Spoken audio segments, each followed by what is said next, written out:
One of the most important things we do as designers is consider colour. After all, colour is one of the most important visual elements in design.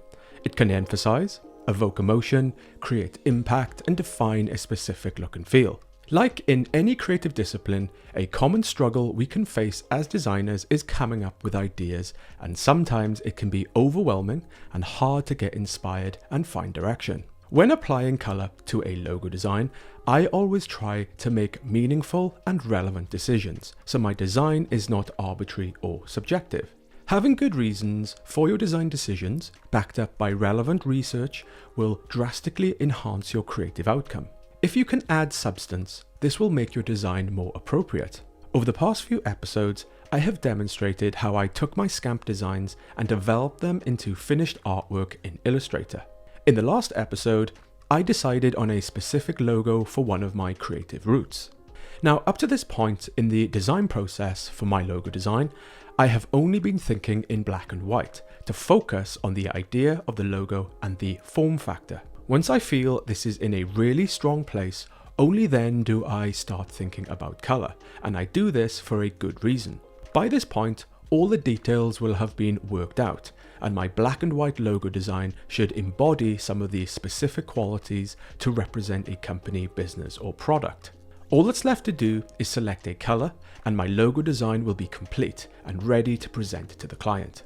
So, with thousands of colors to choose from and millions of potential combinations, it can be tricky to think of the right colors to use. To help me think about color for my logo design and make well-informed and appropriate choices, I typically undertake 4 tasks. 1.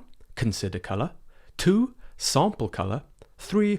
Apply color. And 4. Perfect color. In this video, we are going to start to focus on color, and I'm going to demonstrate task 1 and how we can consider color for our logo design. So let's get into it. So here I am with my design process checklist. Once I have chosen my logo designs and we have checked the task, we can now move into step 4 in phase 3. The 4th step in the visual artwork and design phase is finalize color. In this video, we are going to focus on task 1 and start by considering color.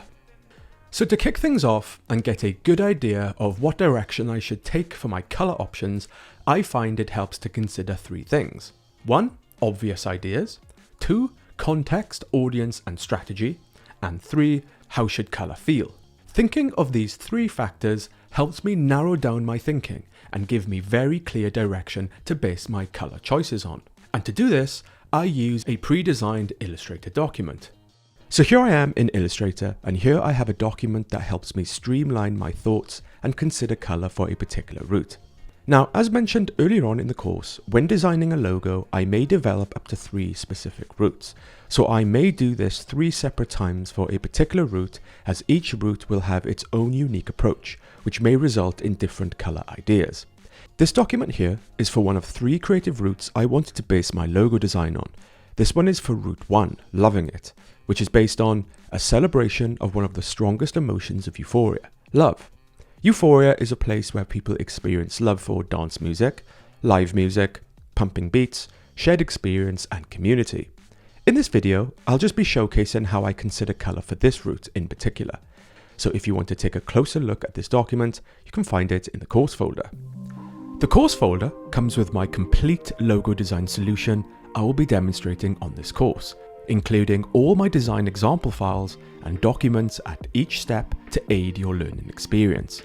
The folder also comes with design resources, such as a logo design process checklist, process documents and templates, a project folder structure, color sample charts, and a logo proposal document example, all of which you can not only learn from, but use in your own design process. To get the full learning experience and use the resources to help develop your own logo project, I recommend you get the course folder. Download link with instructions is in the description. So with the course folder open, click into the design process example folder, click into the design folder, into the artwork and design folder, into the route 1 folder, into the color folder, into the first folder consider color, and click on the Illustrator doc labeled example considering color. And you'll have the same document I have open here. So when thinking about color for logo design, the first thing I consider is 1. Obvious ideas. Now, this may seem silly and of course obvious, pardon the pun, but this should not be overlooked. Normally, research is required to come up with ideas for color, but in some instances, there may be some obvious ideas right at the start. If something works, then sometimes there is no need to overthink it. These ideas could be specified in the brief, implied in the company, business, or product's name, or generated earlier in the process. Now, if there is a color or a preference outlined in the design brief, then this may save you time having to identify particular colors from scratch.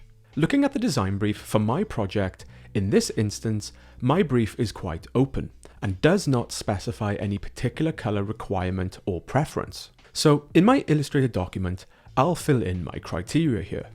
Now, if there was a color preference, I'd simply add this in here and proceed with my thinking. Now, another thing to consider is the name of the company, business, or product. Sometimes there may be a color implied in the name. For example, Firefox, Greenpeace, Red Cross, or Purple Bricks. It's not always common for a name to imply a color, but it can happen and it can help narrow down your choices. For my project, I'm designing a logo for a music festival called Euphoria. Now, the word itself does not imply a specific color, but the word euphoria does imply excitement, joy, and love. So this could suggest the color red for love and passion. So in my illustrated document, for the next criteria, I'll just fill this in. Red for love and passion. Now, during the development of a logo, it's common for ideas to hit us early on. So there may be some ideas you have already had earlier in the process. For this particular route, it's based on love. Love for dance music, for live experience, for music and community. The concept idea itself is called Lovin' It. Even though this suggests red, initially I didn't want to be too literal, but do want to keep it warm. The logo is for a music festival, so I like the idea of a neon color scheme, like pink, yellow, or orange. So in my illustrated document, for the next criteria, I'll fill this in. Concept, idea, loving it, like the idea of warm neon colors, pink, orange, and maybe yellow. So this is generally a good start to identify and get out any quick and obvious ideas. If there is anything there that is really decisive and no further thinking is required, then you could move into the next step where you can start to research around any specific colors. If not, then we can carry on and consider context, audience, and strategy. So a key aspect to help influence color is to consider the context of the company, business, or product. The context will heavily influence the color applied to your logos because it will need to set a particular tone. For my project, the logo is for a modern music festival called Euphoria. So here the context is fun, vibrant, and attractive. So in my illustrated document, for context, I'll fill in modern music festival, fun, vibrant, and attractive. Another key aspect to help influence color is to consider the audience.